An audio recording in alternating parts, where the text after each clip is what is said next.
La Banque d'Allemagne a déclaré « Donnez-moi le contrôle du système monétaire d'un pays et peu m'importe qui écrit les lois ». Rothschild, en 1820, avait plus de pouvoir que ses successeurs n'en ont jamais eu. Cette déclaration est plutôt absurde. La Réserve fédérale ne contrôle pas la masse monétaire, elle l'influence. Déclarer que la Réserve fédérale ne fait qu'influencer la masse monétaire, c'est comme dire qu'un voleur qui vous menace de son fusil peut seulement vous influencer à lui donner votre argent. Bien sûr, si vous lui donnez votre argent, vous avez la vie sauve, mais vous vous retrouvez sans le sou. Depuis 30 ou 40 ans, les activités de la Réserve fédérale ont un retentissement international parce que le système bancaire est plus global. On ne peut plus réguler la masse monétaire des États-Unis uniquement par les banques fédérales de district. La Réserve fédérale contrôle tout ce qui touche l'argent. L'argent est présent partout et tout le monde en veut.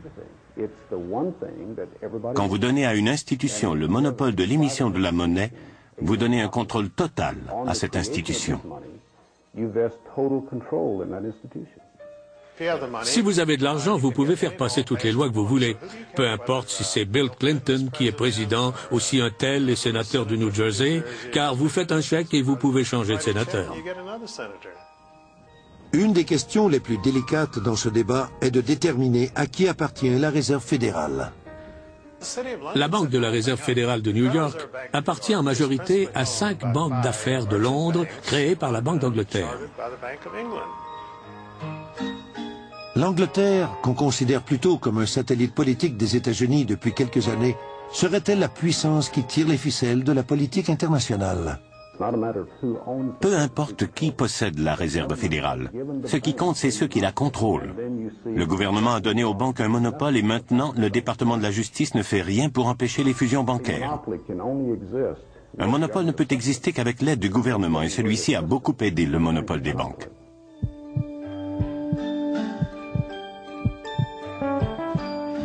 Les accusations les plus graves portées aux dirigeants de la Réserve fédérale sont qu'ils seraient responsables de 3 des plus grandes tragédies du XXe siècle.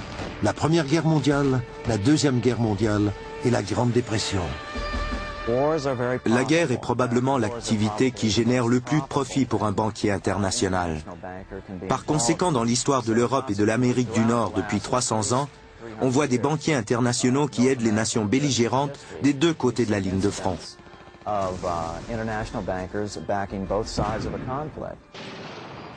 Ils essayaient de provoquer une guerre en Europe depuis 1885, mais les banques centrales d'Europe avaient déjà ruiné toutes les nations européennes. Le seul argent qui restait était aux États-Unis. Pour y avoir accès, ils devaient imposer une banque centrale au peuple américain. On l'a présenté comme le moyen d'assurer la stabilité économique de l'Amérique. À peine une décennie après la fondation de la Réserve fédérale, qu'est-ce qui arrive? Tout simplement la plus grande dépression de ce siècle. Pendant les 16 mois qui ont précédé le krach de 1929, la Réserve fédérale a augmenté la masse monétaire de 62%. Ce qui est arrivé ressemble beaucoup à ce qu'on vit aujourd'hui. Les gens achetaient, vendaient, garantissaient, empruntaient en pensant que cette abondance n'aurait pas de fin. Puis, au moment du krach, ils ont cessé d'augmenter la masse monétaire et ceux qui avaient mis en garantie leurs actions, leurs obligations, leurs maisons, leurs autos et leurs comptes d'épargne ont tout perdu.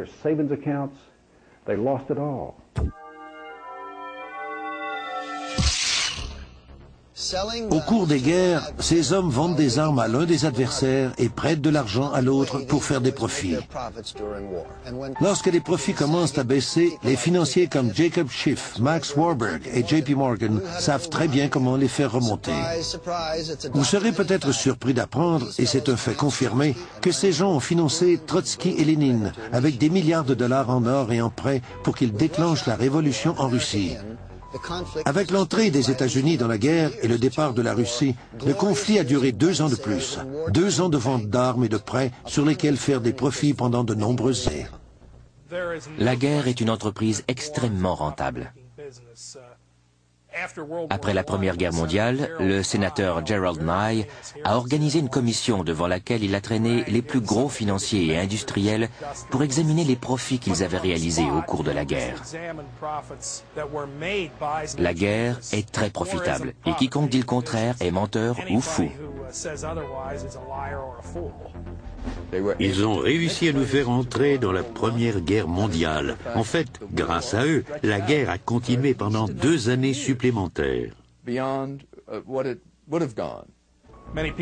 y a plusieurs personnes qui croient que toutes les guerres de ce siècle ont eu lieu pour qu'un petit groupe de financiers puisse faire des profits.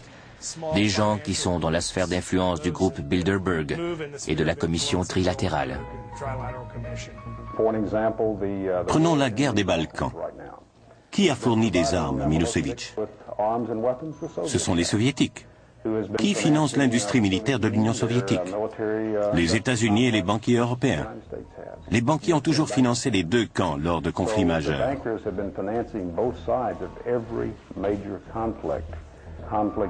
Les conflits entraînent le progrès, les conflits contrôlés entraînent un progrès contrôlé. Chaque guerre importante amène son lot de ventes d'armements et de prêts gouvernementaux. Les gens doivent payer des intérêts à la banque. Voilà de l'argent créé à partir de rien.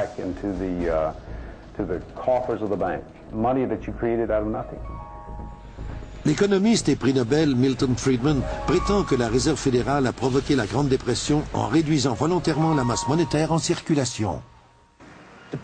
Les déposants de tout le pays ont eu peur de perdre leurs épargnes et ils se sont dépêchés de les encaisser. Ça a été la course et les banques sont tombées comme des mouches.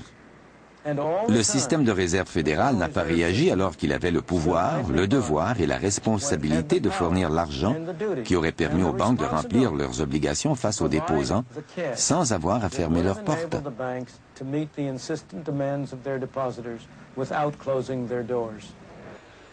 Louis McFadden, membre du Congrès et président d'une commission sur les banques au moment du krach, déclare « La Grande Dépression est un événement intentionnellement causé par des banquiers internationaux qui ont créé une situation désespérée qui leur a permis de sortir de cette crise avec les pleins pouvoirs sur nos vies. » Un mémo a circulé avant la chute du marché boursier. Tous les gros joueurs, les initiés si on veut, se sont retirés du marché à temps. Pendant 4 ans, ils ont tout liquidé. Ils avaient donc de grandes quantités d'argent liquide au moment du krach, ce qui leur a permis d'acheter des compagnies importantes pour quelques dollars. Le gendre de Franklin Roosevelt décrit ainsi la Grande Dépression.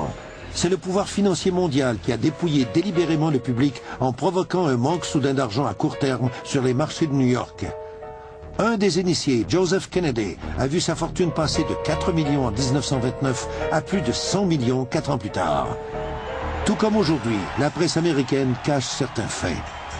Ces scènes d'émeutes n'ont jamais été montrées auparavant. Les caméramans ont fait leur travail, mais ces images n'ont jamais été diffusées aux actualités.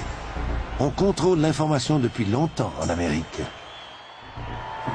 On ne se prive pas cependant pour diffuser des nouvelles plus frivoles.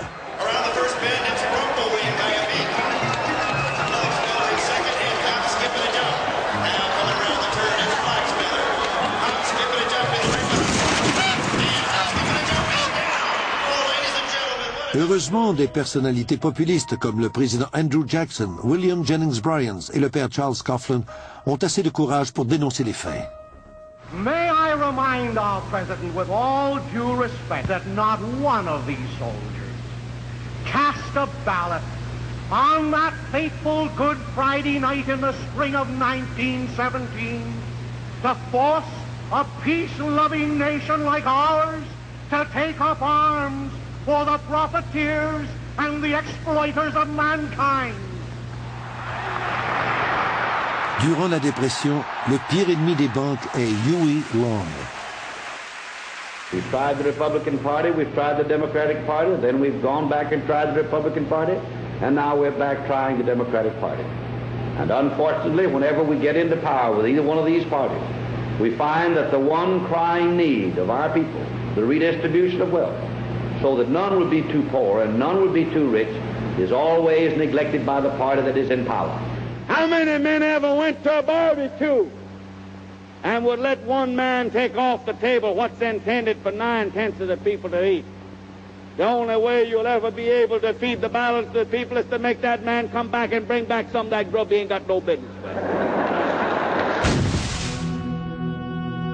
Cependant, l'assassinat est un outil politique que ces fameux initiés connaissent bien.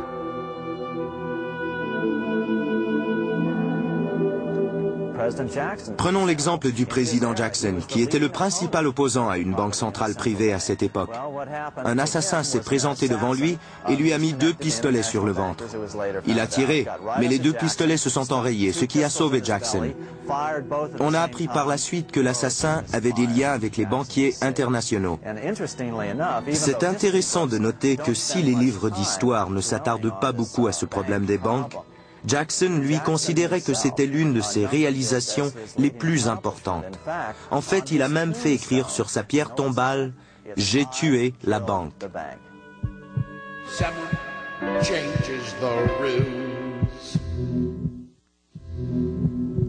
Après la guerre civile américaine, le chancelier allemand Otto von Bismarck fait la déclaration suivante. La division des États-Unis a été orchestrée par les pouvoirs financiers d'Europe. Ils avaient peur que les États-Unis anéantissent leur domination financière sur le monde.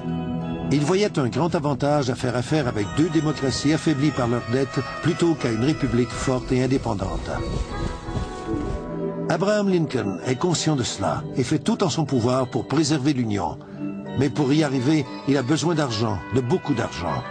Il fait appel aux banquiers de Wall Street qui lui demandent 36% d'intérêt par année. Lincoln choisit une alternative moins coûteuse et demande au Congrès d'émettre l'argent. Les billets sont appelés greenbacks et ne sont pas garantis par de l'or mais par le crédit du gouvernement des États-Unis. Avec cette solution, le gouvernement ne paie pas un sou d'intérêt aux banquiers privés. L'assassinat de Lincoln est relié aux banquiers qui voulaient avoir le contrôle de la monnaie. C'est la même chose avec John F. Kennedy, car il voulait réintroduire des obligations du gouvernement plutôt que des obligations de la Réserve fédérale. La Constitution des États-Unis mentionne que le Congrès doit émettre la monnaie et en réguler la valeur.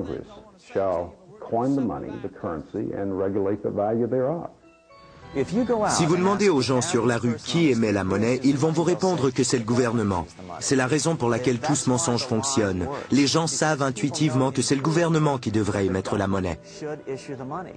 La Réserve fédérale n'est pas fédérale et n'a pas vraiment de réserve. Dans l'annuaire téléphonique, vous ne la trouverez pas dans les pages bleues du gouvernement. Elle est citée dans la section Affaires, juste après Federal Express. Louis McFadden a combattu la Réserve fédérale jusqu'à son dernier souffle. Il disait que c'était un super-État contrôlé par des banquiers et des industriels internationaux dans le but d'asservir le monde pour leur propre plaisir. On a tenté 2 fois de l'éliminer. D'abord, un tireur l'a raté, puis il a été empoisonné, mais un médecin a réussi à lui faire un lavage d'estomac.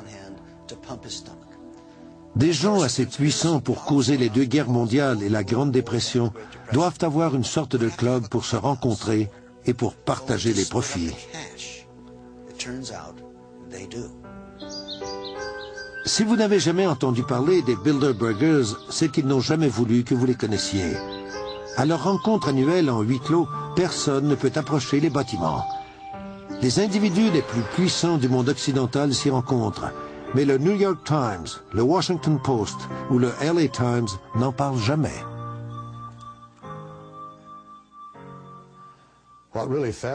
Ce blackout de la presse américaine me fascine. Depuis plus de 20 ans, je vais au Press Club chaque jour. Je regarde les dépêches, les archives, et je discute avec mes collègues à qui j'ai souvent posé les mêmes questions. Pourquoi lorsque 120 vedettes de cinéma ou 120 joueurs de football se rencontrent en secret dans un lieu retiré pendant 3 jours, faites-vous des pieds et des mains pour découvrir ce qui se passe?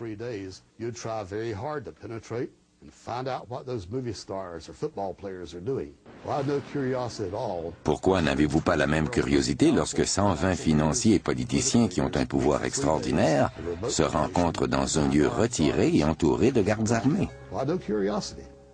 La sécurité est importante mais discrète. Qu'arriverait-il si quelqu'un essayait de se faufiler à travers ces arbres? Je l'ignore, mais je n'oserais pas l'essayer. Ce qui transpire de ces rencontres est incroyable. Ils planifient un nouvel ordre mondial pour renforcer leur pouvoir politique et économique au plus haut niveau. Et les médias, que j'appelle leurs chiens de poche, contrairement à ce que l'on pourrait penser, ne vont pas se battre pour la liberté de presse, pour des audiences publiques ou pour l'accès à l'information. Le silence est assourdissant.